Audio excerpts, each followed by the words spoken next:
Magandang araw sa inyo mga par. Meron lang akong nais na i-share sa inyo kung paano ko aayusin yung sirang na-encounter ko dito sa aking sakyan. Marami na akong tinignan mga vlog para sa pagkukumpuni ng ganitong klaseng sira, pero puro ibang model ng sasakyan eh. Pero this time, itong sasakyan ko is Isuzu Highlander. Ngayon, ang naging problema po nito ngayon, sa tuwing umaandar kami at nakarekta na kami sa expressway, merong parang umuubong sa ilalim. Ngayon, na-diagnose ko, lahat ng gulong na yan, na-check ko na, except dito sa kanan na to sa likod, na merong kalog yung bearing niya dito.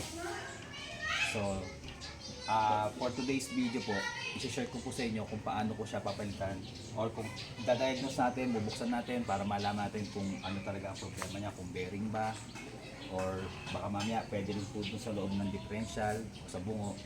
So, malalaman natin pag binuksan po natin. Ngayon, kung ano po madadiagnose natin yung sira dito ng sasakyan na to, yun po yung nais kong i-share sa inyo lahat.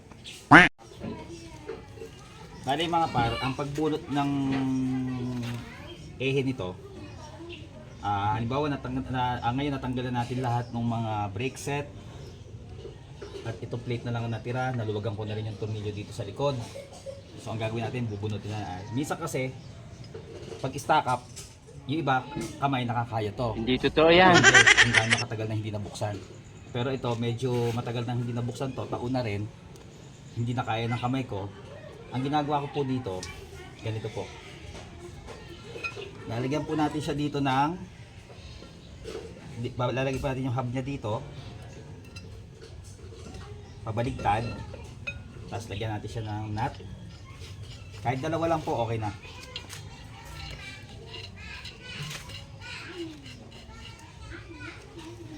And then, ito po yung gagawin nating puller para pagbatak sa kanya. So, bibiglain lang po natin siya ng ganon para mabatak. Pero ito po kasi natanggal ko na to. Naganto rin ang way na ginamit ko, hindi ko lang siya na-videohan, kaya i-demo ko lang po sa inyo. So, pagbunot po niya, bibiglain nyo lang po siya ng batak itong hub na to hanggang sa mabunot nyo po yung ehe. Kasama po siya. So ito yung weight, ito yung bigat na magpupul sa kanya para mabunot natin yung ehe sa differential doon sa loob. Okay?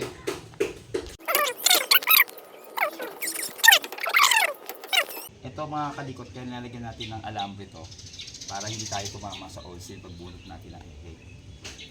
Yan, yan. Yan. Eto, tignan nyo ito mga kakalikot. Kaso, kahit iniingatan natin, talagang sira na yung oil seal niya. Paki-close up mo to, cameraman. Yan. Ibig sabihin, palitan na talaga siya. Pero kagandahan lang, hindi siya tumatagas bago natin nalaman na diagnose na sira yung bearing natin. Pero ang purpose talaga natin dito, papalitan talaga natin siya ng bearing. Ito, papakita ko sa inyo ang diferensya nito. Tanggalin mo natin itong sabit na to. Ang sasakyan nga pala na to mga kakalikot, Isuzu Highlander. Marami na akong sinesearch sa mga vlog nito pero wala akong nakikita. So ako ngayon na magbablog. At kung makikita nyo, ito ang bearing. Kalug na po yan. Ayan o. At ito pa ang ebidensyang sira na siya. Ayan o, tanggal na yung mismong cover.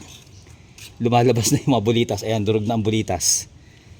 Ito, paki-close up mo itong bulitas na to. Ayan o, lumalabas na ang bulitas. So, bubunutin natin to para mapalitan natin ng panibagong bearing. At tatanggalin natin tong oil seal na to kasi sira na rin. So, iningatan natin kaso talagang sira na rin siya. So, isang bukas na lang, palitan na rin siya pagkapalit ng bearing para hindi masyado malaki ang trabaho at wala tayong back job na tinatawag. Okay mga kalikot, panoorin nyo po yung video kung paano ko tatanggalin ang bearing na to.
Kasi ang sunod na tatanggalin natin dyan,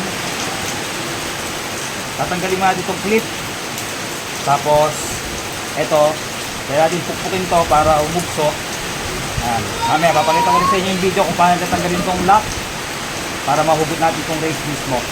Tapos, yung iba kasi niyan, pag nagbalik, pinaka-press nila sa machine shop. Pero pag nakakuha tayo ng panibagong bearing, ipapakita ko sa inyo kung paano yung DIY na pagbalik ko dito sa bearing na to para maikabit natin ulit na maayos na hindi na kailangan ipamachine shop. Okay? So, tanggalin mo natin yung clip.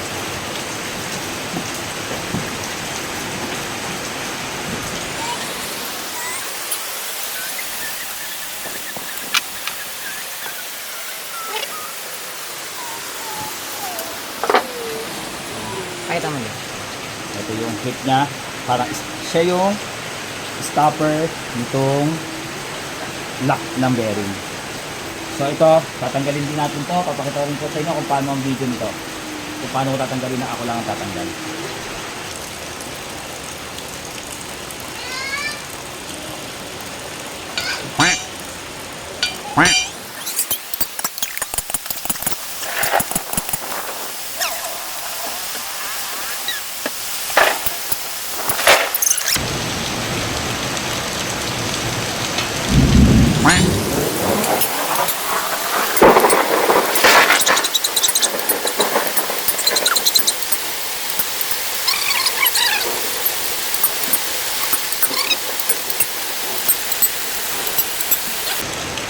Yan, malaki na yung gap niya. Grabe tapos na yan. So, make sure lang, pag gagamitin itong gantong way na pinupukpuk mo, ikalang niya sa mga basahan, lalo yung sa stopper, lagi na basahan para hindi magkasugat itong spline. Kasi pag ito nagkasugat, pag babalik dito sa differential niya, mahirapan kayo, hindi siya papasok. So, baka mag-grind pa kayo ng mga pinagbumian nito. So, yan, lagyan nyo na siya ng kalang dyan. Yan. Tapos, tagatagayin nyo lang paluin dito. Ito, konti na lang to. Mahuhugot na to.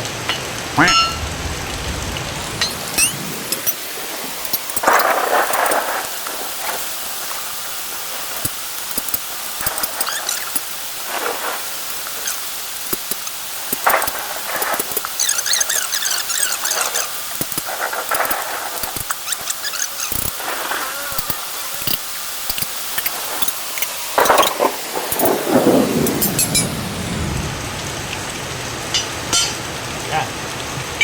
Finally, so natanggalan natin yung bearing race. Ito ang bearing race.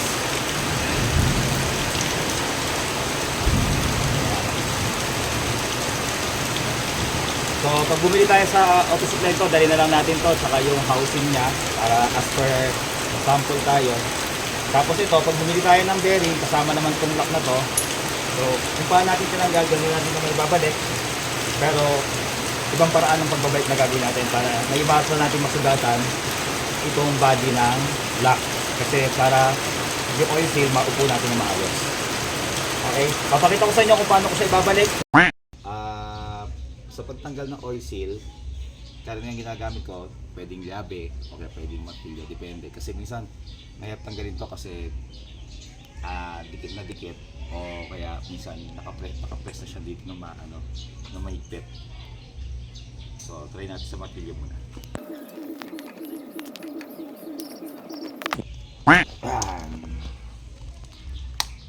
Tanggal na siya. So okay lang masira kasi part number lang naman ang kailangan natin dito para parisan. Okay. Tapos, pag nagbaklas po kayo ng mga parts dito, kaya yung ginagawa ko sa preno, kasi ito tumutulo po to, yung fluid niya. Ito lang po, nilalagyan ko siya ng plastic, na yelo, tapos ginugumahan ko lang para hindi mag-leak at hindi maubos yung fluid natin. Okay, so after nyo pong matanggal pong oil seal, bago kayo bibili ng pyesa, huwag nyo pong kalimutang takpan muna ng basahan to. Baka mamaya paglaruan ng mga bata, suotan ng kung ano-ano, delikado. Okay, mapasukan ng tubig. Okay, bili muna tayo ng pyesa.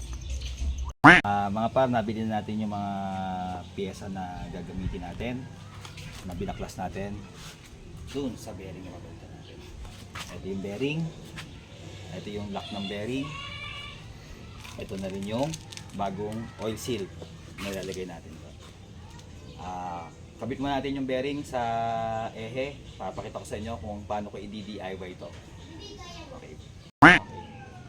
Bali, bago natin ikabit yung bearing, make sure lang na yung plate uunahin natin kasi para ito yung kinukulong kasi ng bearing. Kung paano natin siya tinanggal, ganun niya si babalik.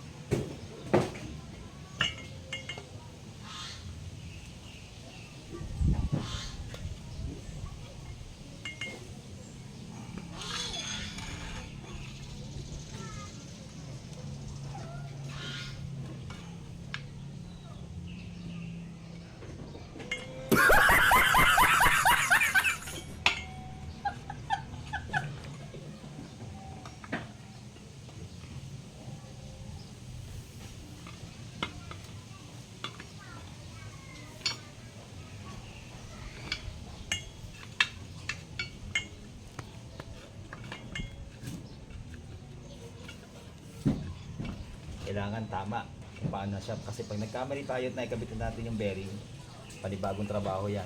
Sisirain ulit natin yung bearing para matanggal ulit natin at mabili ulit tong plate na to.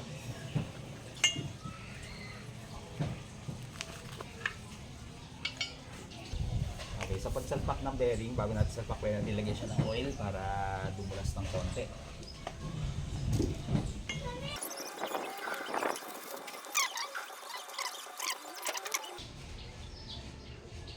Okay. Kung parehas po tayo ng model sa sakyan, pwedeng ito na po yung ano niyo para, pero mas okay pa rin po yung as per sample pa rin.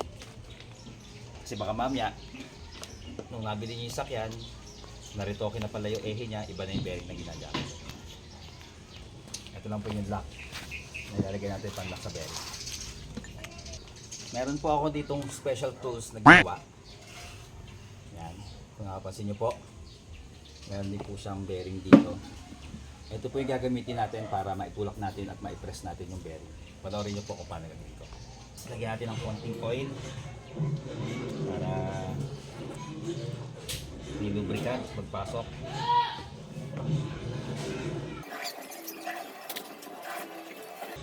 Lagyan po natin yung bearing. Ito wala naman pong side to, kahit paanong side.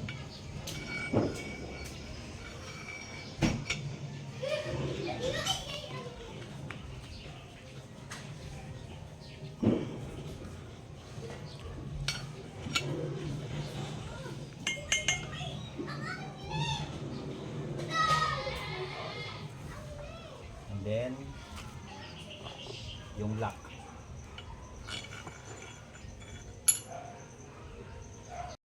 Pwesto na. Pwede mo natin siyang sabihin ng isang ano para sa entrada. Hindi masyado mabugbog kung ano. Hindi totoo yan.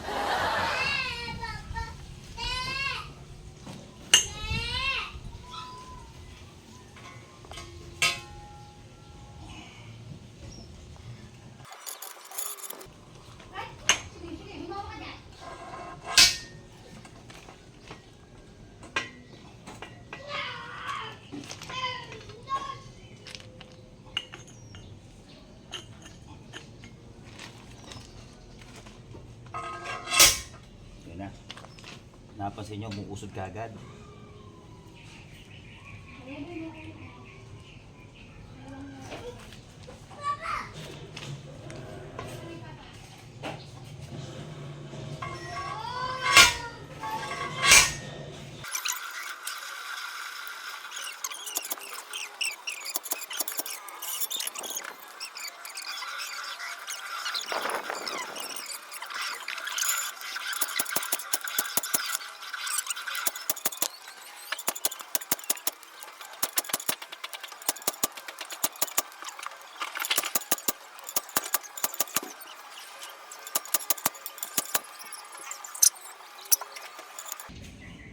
So matigas nang i-push. Ayan o. Natin kung papasok na yung lock niya, yung clip.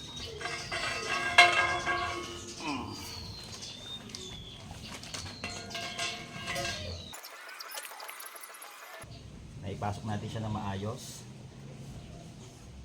Hindi nasugatan yung lock. Ayos yung bearing. Dapat na siya. Okay, kapit natin ngayon yung clip niya. Ito yung snap ring niya. Kapit natin.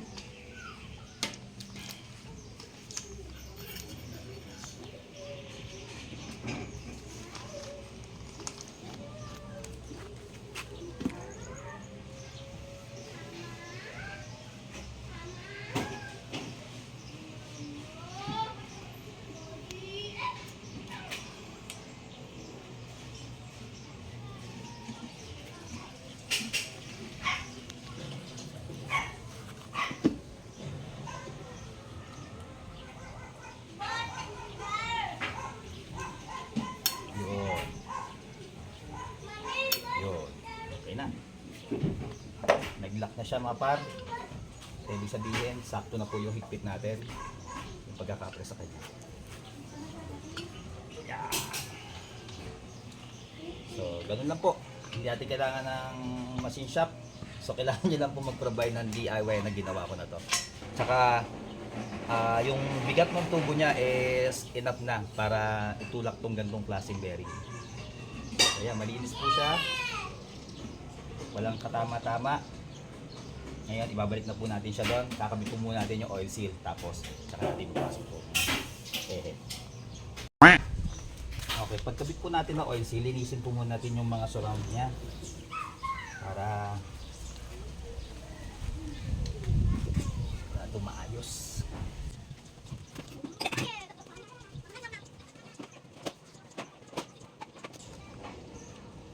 Kabitan din po natin siya ng langis para medyo madulas pag binalik natin siya. So, ito po yung oil seal na bago. Kapit na po natin.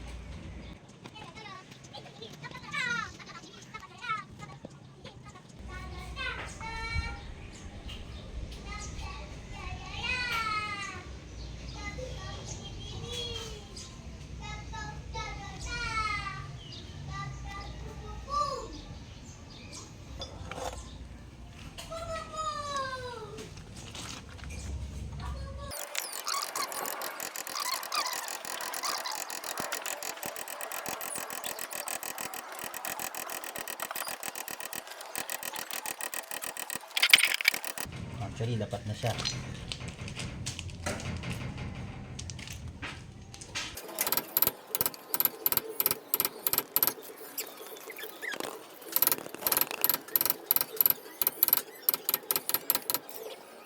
Dapat na po siya kasi nakadikit na yung mismong kabilang side niya dito sa labi.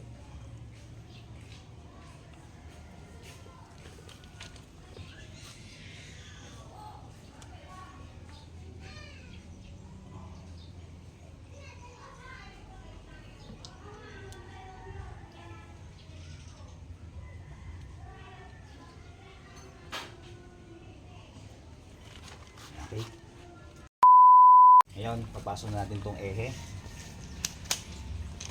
para ma-assemble na natin. Isi lang natin.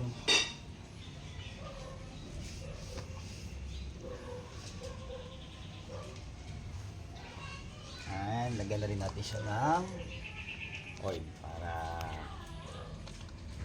hindi siya slide sa loob pag pumasok sa spline.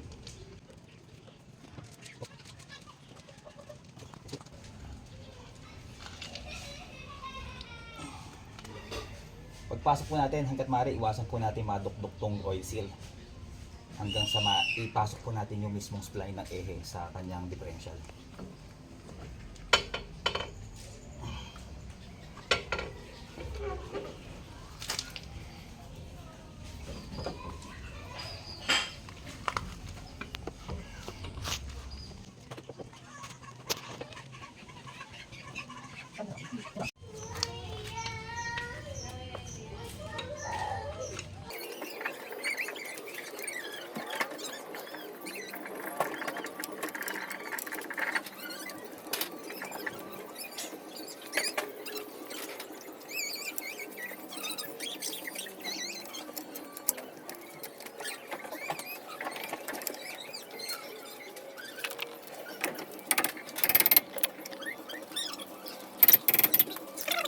Pagka po kumagat na ng konti, kumagat na spline, pumantay na ng konti yung bearing, sakin nyo lang ng konti para pumasok po ng husto. Kasi medyo masikip po yung mismong housing ng bearing pagpasok sa housing din po nitong differential. Ayan, mapapansin nyo po, bumababa na po siya.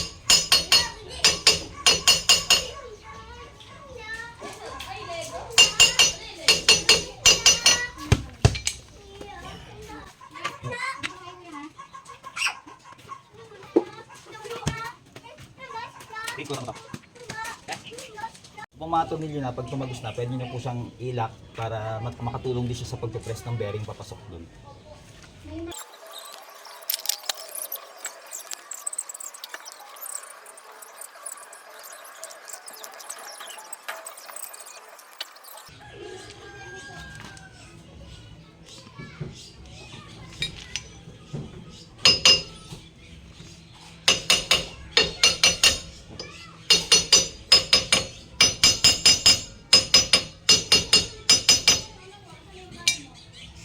Yan, hindi pa nakatornilyo yan mga par, wala nang uga. Unlike nung binaklas ko po to, ang lakas po na uga nito. Yan, wala po siya kauga-uga ngayon. Ito po, clearance lang po yan ng differential natin. Yan. Pero ang kalog talaga dyan dati, pabatak, saka may konting kalog yan pataas. Pero ngayon, ayan, ano na siya, stable na. So ngayon, hipitan natin siya para maibalik na natin yung mga brake set niya, pati yung handbrake.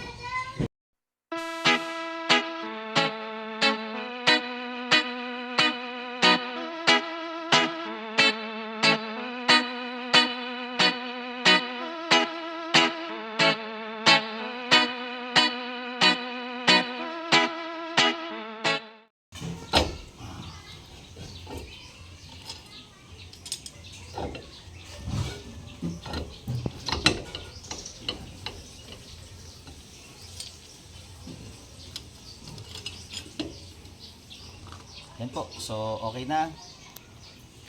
Naikabit na natin lahat, pati mga preno. Huli natin mo ikakabit na lang, yung gulong na lang po. Tapos na po. Pwede natin i-road test. Siguro kung makagawa pa ako ng video pagka may time, i-road test ko po siya para makita po natin kung okay na po yung gawa natin.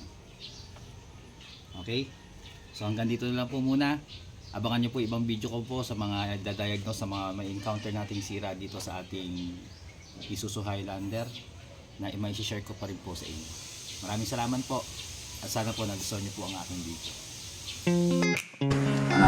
Sana po nakatulong sa inyo na malaki ang aking ginawang video. Una-una po, hindi po ako professional. Gusto ko lang po mag-share ng aking idea sa mga iba't ibang gawain. Kung meron kayong mga napuna or mga suggestion, pwede nyo pong i-comment para po lalong lumawak ang ating mga idea o ating mga kaalaman. Maraming salamat po. Kung nakatulong po ako, sana tulungan nyo rin po ako para sa subscribe ng aking YouTube channel bilang suporta sa aking mga ginagawa. Maraming salamat.